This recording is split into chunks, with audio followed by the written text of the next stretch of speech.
मेरे प्यारे देशवासियों,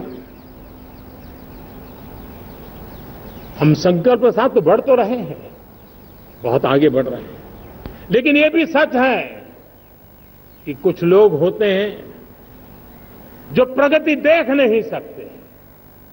कुछ लोग होते हैं जो भारत का भला सोच नहीं सकते हैं। जब तक खुद का भला न हो तब तक उनको किसी का भला अच्छा नहीं लगता है। ऐसी विकृत मानसिकता से भरे हुए लोगों की कमी नहीं होती है। देश को ऐसे लोगों से बचना होगा। वे निराशा की गर्त में डूबे हुए लोग हैं। ऐसे मुट्ठी भर निराशा की गर्त में डूबे हुए लोग जब उनके गोद में विकृति पलती है तब वो विनाश का कारण बन जाती है, सर्वनाश का कारण बन जाती है, एनार्की का मार्ग ले लेती है और तब देश को इतनी बड़ी हानि हो जाती है जिसकी भरपाई करने में हमें नए सिरे से मेहनत करनी पड़ती है।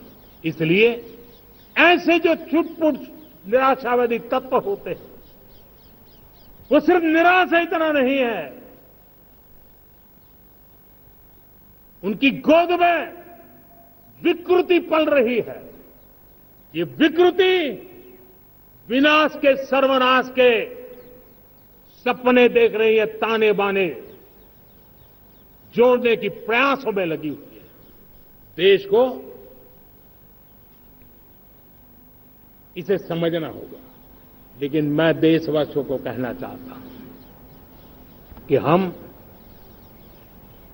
हमारी नेक नीयत से, हमारी ईमानदारी से, राष्ट्र के प्रति हमारे समर्पण से हम सारी परिस्थितियों के बावजूद भी विपरीत मार्ग पर जाने वालों के लिए भी, उनके भी दिल जीत करके हम देश को आगे बढ़ने के हमारे संकल्प में कभी भी पीछे नहीं हटेंगे, ये मैं विश्वास दिलाना चाहता हूं। साथियों, चुनौतियां हैं, अनगिनत चुनौतियां हैं। चुनौतियां भीतर भी है, चुनौतियां बाहर भी है। और जैसे जैसे हम ताकतवर बनेंगे, जैसे जैसे हमारा तवज्जो बढ़ेगा तो चुनौतियां भी बढ़ने वाली है, बाहर की चुनौतियां और बढ़ने वाली है और मुझे उसका भली भांति अंदाज है। लेकिन मैं ऐसी शक्तियों को कहना चाहता हूं, भारत का विकास किसी के लिए संकट लेकर के नहीं आता।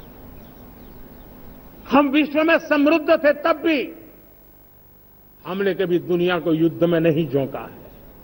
हम बुद्ध का देश है, युद्ध हमारी राह नहीं है। और इसलिए विश्व चिंतित न हो भारत के आगे बढ़ने से। मैं विश्व समुदाय को विश्वास दिलाता हूं कि आप भारत के संस्कारों को समझिए, भारत के हजारों साल के इतिहास को समझिए। आप हमें संकट मत मानिए, आप उन तरकीबों से न जुड़िए जिसके कारण पूरी मानव जात का कल्याण करने का सामर्थ्य जिस भूमि में है उस भूमि को ज्यादा मेहनत करनी पड़े। लेकिन फिर भी मैं देशवासियों को कहना चाहता हूं, चुनौतियां कितनी ही क्यों न हो, चुनौती को चुनौती देना ये हिंदुस्तान की फितरत में है। न हम डिगेंगे, न हम थकेंगे, न हम रुकेंगे, न हम झुकेंगे। हम संकल्पों की पूर्ति के लिए 140 करोड़ देशवासियों का भाग्य बदलने के लिए, भाग्य सुनिश्चित करने के लिए, राष्ट्र के सपनों को साकार करने के लिए हम कोई कोर कसर नहीं छोड़ेंगे। हर बदनीयत वालों को हम हमारी नेक नीयत से जीतेंगे, ये मैं विश्वास देता हूं। मेरे प्यारे देशवासियों, समाज की मनोरचना में भी बदलाव कभी कभी बहुत बड़ी चुनौती का कारण बन जाता है।